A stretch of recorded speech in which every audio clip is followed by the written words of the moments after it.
Viewers of almost any age are likely familiar with Charlie Brown and one of his standard refrains. Good grief. When I first heard it as a young boy, its contradictory quality didn't strike me. But today, even though I've searched its etymology and know better, I ponder it. Good grief. As in grief that's good, that serves a purpose, that might lead us to live more fully for having experienced it. Joining me today to discuss good grief is Claire Willis, a licensed social worker who has, over the past 2 decades, led workshops for people with life-threatening illness, and is author of the book Lasting Words, A Guide to Finding Meaning Toward the Close of Life. Welcome, Claire. Thank you, Peter. I'm glad to be here. Thanks for joining me. While we generally think of grief as, in the context of having lost a loved one, and certainly fair enough, it also casts itself on sort of a much wider set of losses. If you could, start us out with a working definition of grief, as well as a sense of the varied reasons that we humans experience it. Right. Grief, I think of grief as a multifaceted, normal, and natural response to loss, specifically around the rupture of a relationship. It's a full expression, and it's actually connected to a lot of other feelings, but it also always involves a certain level of emotional suffering. I think of grief as a lifelong companion, something that we really need to negotiate a relationship with. There are the obvious losses that come to all of us, of people, of parents, of siblings, of children, of relatives, family, friends. And then there are more what I call, or like to think of as invisible losses, the losses that are less culturally sanctioned in our culture. So for instance, the loss of fertility for a woman, the loss of pets, the loss of homes, the loss of capacities as we grow old, which is sort of a process of gradual and diminishing capacity. And then there are the losses that I call them sort of macro losses, which are environmental losses and the losses incurred by war. While we don't know the people, there still is a rupture in sort of the human race through these losses.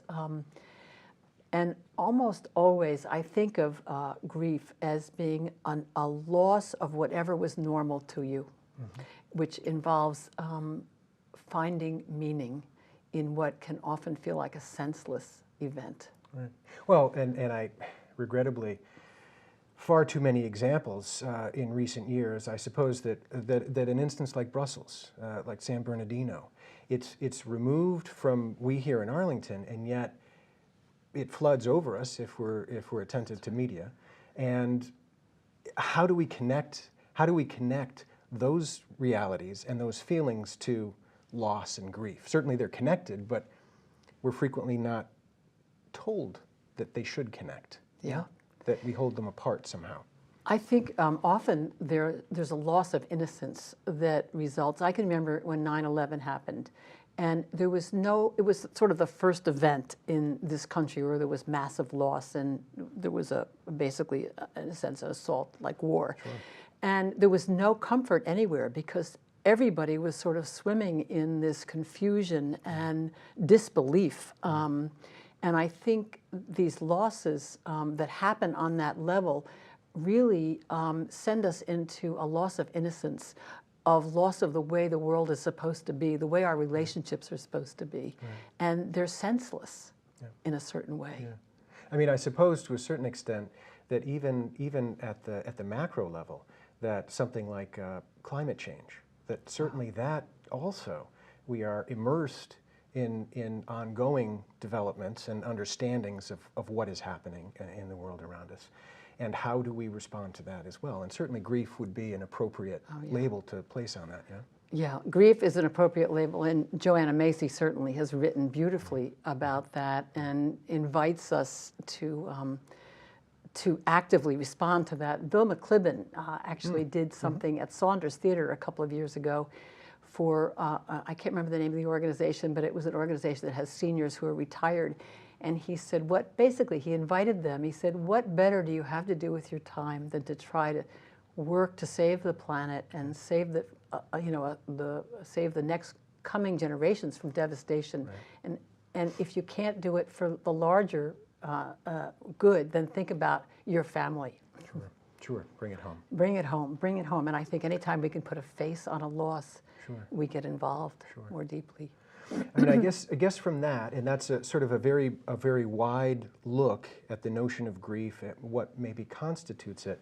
Certainly, I think we tend to think of grief as a negative, yeah, as something to be gotten through, so that we can get on with our lives. This notion of continued motion and moving through something that we perceive as a negative, and yet, I think certainly in your work, you recognize a beneficial, if not a positive, aspect of grief as well. Can you share that with us? Yeah, I don't think of grief as positive or negative. I think of it as a full emotion that's also connected to other emotions. So Francis Weller, who's done a lot of work on grief, talks about the fact that our culture is a flatline culture.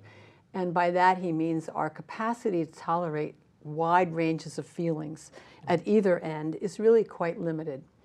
But our capacity to grieve is actually tied in with our capacity to feel joy. And it's not a feeling that there's a lot of support for in our culture. So I spend a lot of time in my bereavement groups basically saying to people, what you're feeling is normal. Because we've gotten the idea in this culture that grief has a certain look, it has a certain timeline, and that's really a misrepresentation of a lot of the research that's been done. It takes as long as it takes, and there's many different expressions of grief as there are people who are grieving, which actually reminds me of a column I read in the Boston Globe by Joan Wickersham about 3 years ago. It was a wonderful article, and it opens up and it says something like, Mary's at a cocktail party, and she lost her husband 4 years ago, and every time she meets somebody, she references her husband. John is at a party with a new wife. He lost his wife a year ago, and he actually is now living with his wife's best friend. And then she goes on and she says, these are both full expressions of grief. Right. And I love that because we all titrate it, we face it in the ways that we can, and it takes the time and it has the presentation that it needs to have for each person. Well, and I think exactly that. I mean, so there's not a proper, appropriate time frame associated with it. Although different, even religious traditions will put certain time frames around what they think people should be grieving for, an appropriate grieving time, and sort of setting that time aside. Yeah. Is there, and I'm gonna guess your answer. Is there a proper way to grieve? Is there? Yeah, I know. Go ahead. There's as many different ways to grieve as there are people. I had a person in one of my groups who came in 2 weeks after he'd lost his partner, and he said, I think I'm over it because I anticipated the loss of her for a long time, and I need to date. And that's his experience, and he will hit his sadness when he hits his sadness. Now, last year, I gave a talk at Mount Auburn, an evening of remembrance, and it happened to be the anniversary of what would have been my mother's 100th birthday. Oh. And when I drove into the cemetery where she has a bench, I started to cry. And I hadn't cried about the loss of my mother, which was about 12, 14 years ago, in years. And the grief just came back, and it was very interesting. So we have these extremes, and we have everything in between. And I spend a lot of time in the clinical work I do normalizing whatever people's experience is, because there is no right way to grieve. Right. It's a little bit like, I always say that grieving is a little bit like looking at the sun. We look at the sun, we turn away, we look, we turn away. We can't stare it down. We can't stare down the loss because it would burn our eyes. Right. So we titrate it in whatever ways we can titrate it. Right. And maybe that's with work, maybe it's with exercise, maybe it's eating, maybe it's wine. Right. Right. Whatever. You spoke at the top of our conversation about Joanna Macy, who's somebody who's worked with the certainly an allied idea, despair work. Yeah. And what she suggests is that if we open ourselves to despair, if we open ourselves to grief, these very powerful senses of loss, that we cease to fear it, or at the very least that we come to fear it less. Does that is that borne out in the work you've done with people? Yeah, we have an expression in work is that what you don't feel, you can't heal. And so, or as one of my teachers used to say, turn into the skid, because the energy we take to ward off despair actually can make us sick, and it leaves us unable to connect with people.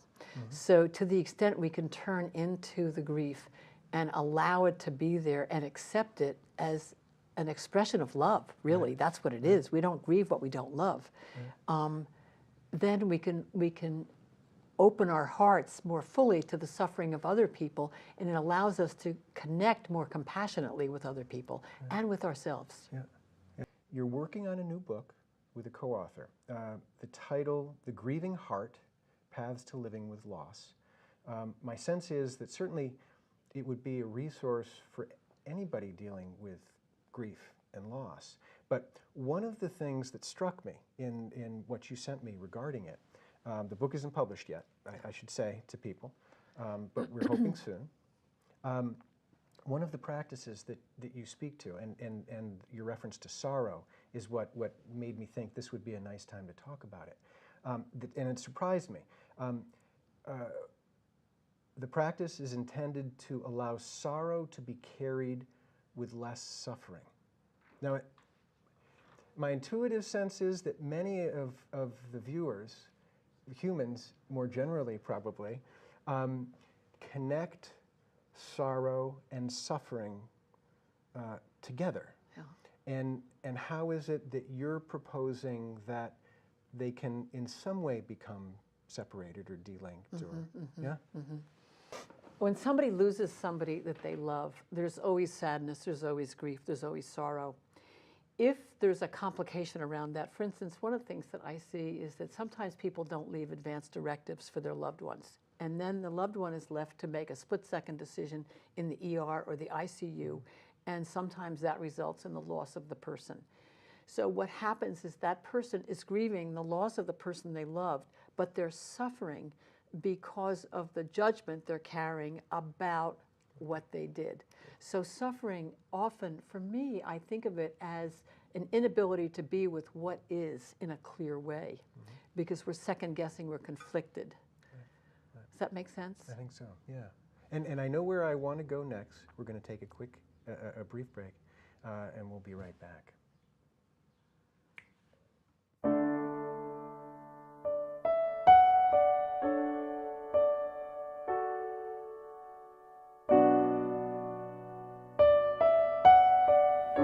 When you come here, you don't really have to feel like you don't know anybody.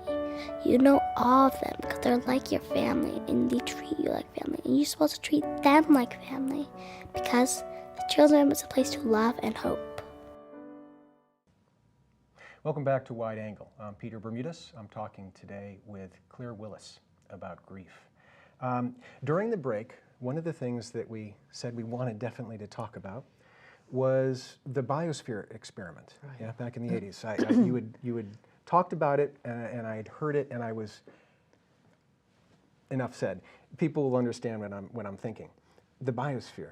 Okay. Yeah, what happened? So in the late 80s in Arizona, there was an attempt to reconstruct the environment of the planet Earth, and using 66,000 panes of glass over a field of about 2.5 to 3 acres, using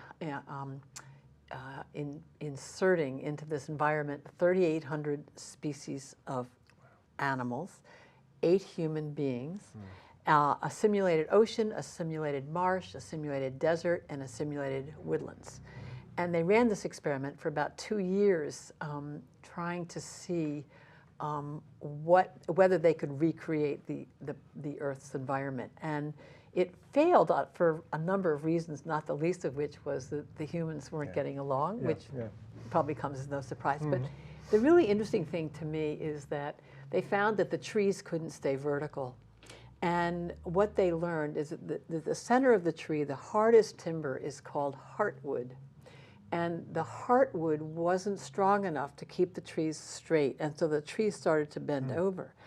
And the reason for that was that there was not enough resistance. There was no wind. There wasn't enough movement of air in the biosphere to strengthen that.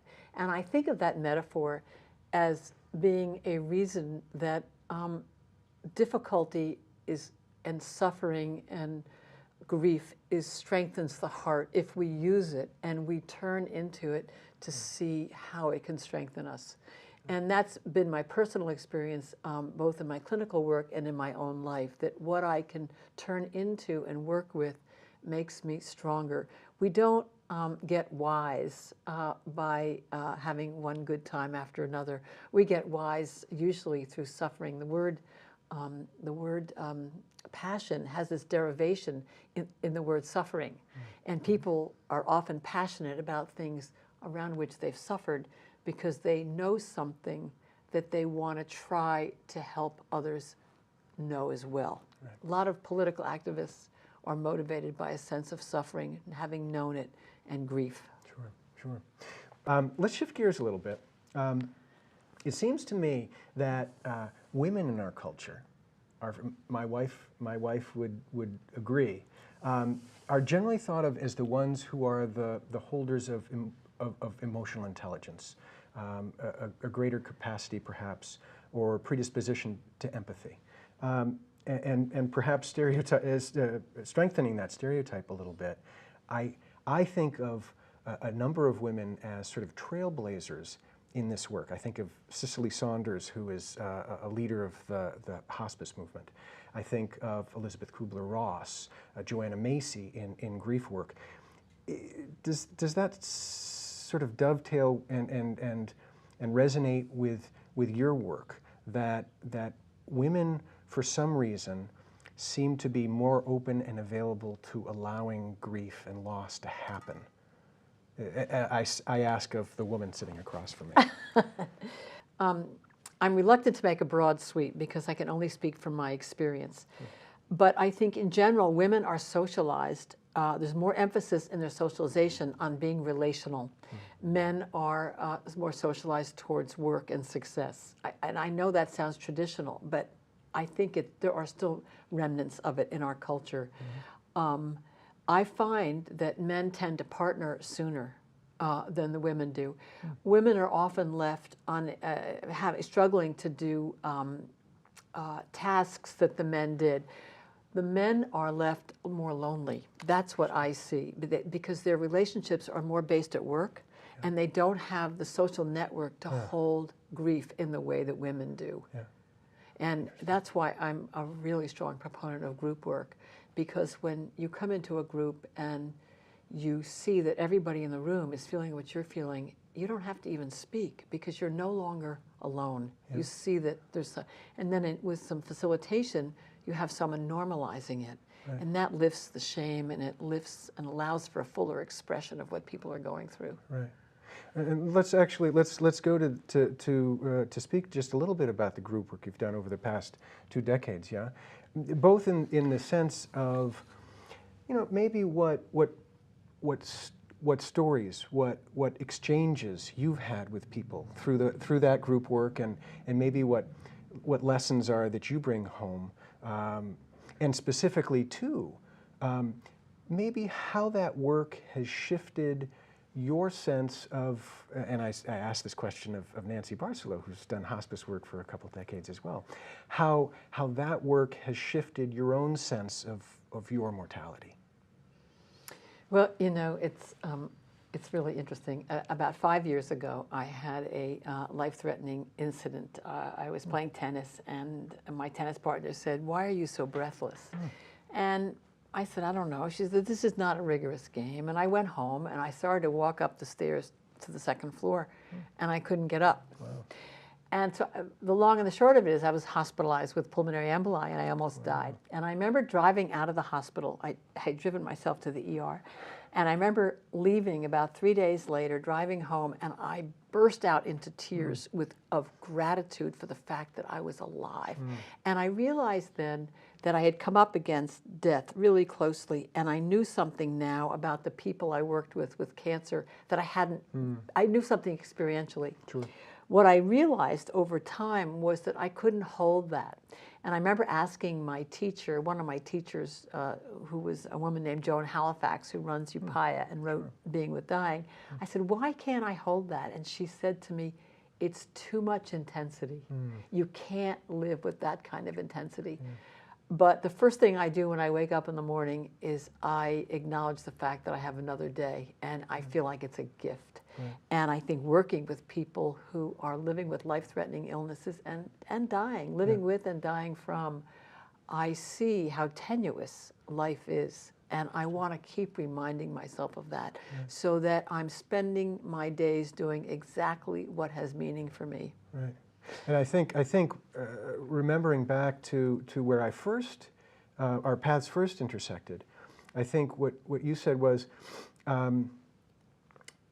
if I recall correctly, that people who are dealing with life-threatening illnesses, circumstances, don't have the time to, use some colorful language. There's no bullshit. Yeah. It's like this is the time we have to do what we're going to do. That's right. Yeah. This is the time. There's a reprioritizing, and I think I've always been told I was very intense, and I finally found a niche where intensity is welcome. I think it was Stephen Levine, who's written a lot of books on death and dying, says that looking at death is like looking at the sun. You look and you turn away, you look and you turn away, because if you stare at it for too long, and it's the same way with loss and grief, you will burn your eyes. So you have to let the possibility, not the inevitability of death, that's interesting that I said possibility, the inevitability of death, titrate at your life so that you're always doing what you're wanting to do. With grief, often I hear people in my bereavement groups, they'll say, oh, I was walking down the aisle of Whole Foods today and I saw a can of tuna fish and it reminded me of my loved one and I just lost it. And I say, you didn't lose it, you got it. You had a moment where the reality of the loss broke open and through you. So don't diminish that with, I lost it, like that's some kind of self-deprecating remark. You got it. You had a moment of really grasping. He or she's not coming back. And that's a precious moment in the journey. It's not pleasant, but it's important. And to be able to distinguish those two things. Yes, our language does not lend itself to being supportive and offering comfort to people. Our language is so limited with grief. Let's see. Are we ever really over grief? You can be walking through a market and see something that reminds you of a loved one and burst into tears. We've talked about the notion of this sense of loss not being time limited. And therefore, can we ever really be over the loss of a loved one or a particularly traumatic experience in our lives that we grieve over? Well, do we want to be over it? I mean, that's a question I would ask. I think the way I think about it is that when you lose somebody you love, it's all there is in your life. It's the foreground and the background. And with time, you start to develop resources to deal with it. And the intensity of the loss starts to recede, but it doesn't go away. It never goes away. The intensity recedes and the duration of the moments of remembering diminish. But we should never forget the people we love that we've lost. We shouldn't do that because our grief is an expression of love. But certainly it changes in its texture and the landscape and the intensity of it.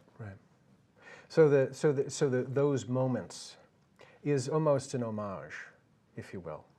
that it's paying respect to that. Yes, yes, I think so. Yeah. And one of the things that we do is, and I think part of what we're trying to do when you've lost somebody is to figure out how you're going to bring them into your life. So there's a practice called remembering conversations. Mm-hmm. And often I'll say in a bereavement group, I'll say something like, Peter, how would your wife say you were doing now, and what advice might she give you in this grieving journey? Mm-hmm.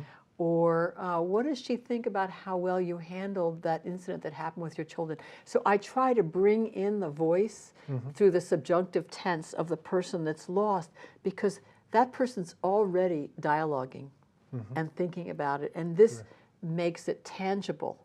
And it's a way of bringing that person with you, even though they're not there in physical presence. They are there in your heart. Right.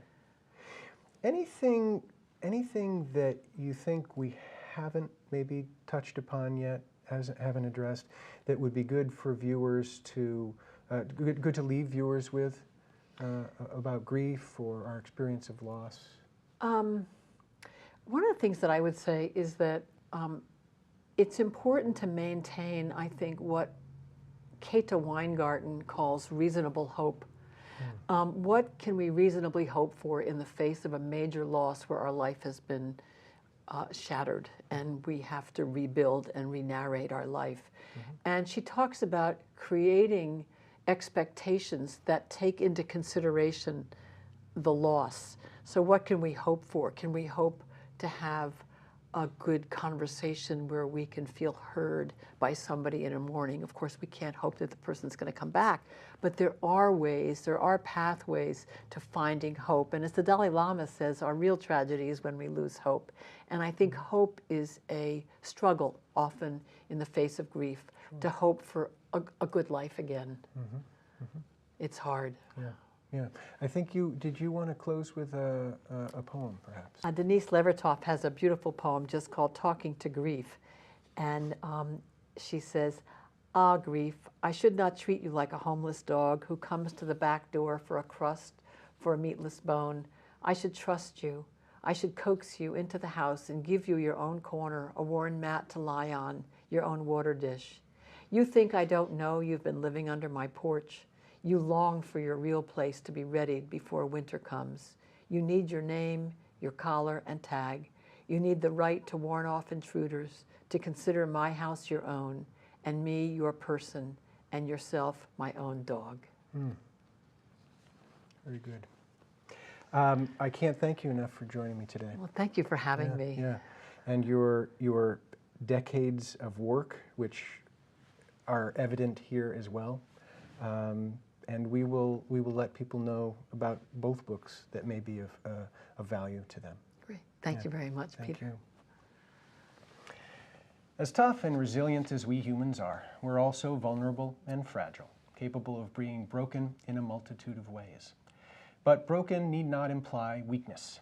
With a skillful turn, these fractures become, as in a famous Leonard Cohen song, How the Light Gets In, allowing us to connect more deeply with those around us. On behalf of Claire Willis, I'm Peter Bermudez. Thank you for joining us on this edition of Wide Angle.